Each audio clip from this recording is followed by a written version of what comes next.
जो सामान्य व्यक्ति हवाई चप्पल पहन करके घूमता है वो मुझे हवाई जहाज में दिखना चाहिए। ये Ladies and gentlemen, welcome to Alluri Sitarama Raju International Airport. చరిత్రతో ముడిపడ్డ నేల అభివృద్ధికి ఆనవాలుగా మారుతున్న వేళ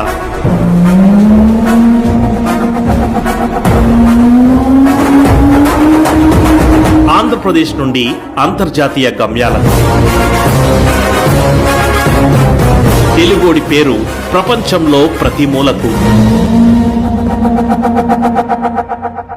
అల్లూరి సీతారామరాజు ఇంటర్నేషనల్ ఎయిర్పోర్ట్ ఇది కేవలం విమానాశ్రయం కాదు, విశాఖను ప్రపంచానికి దగ్గర చేసే ఒక ఆర్థిక ముఖద్వారం. ముఖ్యమంత్రి నారా చంద్రబాబు నాయుడు గారి ముందు చూపు ఫలితంగా చిన్ని చిన్ని చినుకులతో జల్లులే వచ్చి పల్లెము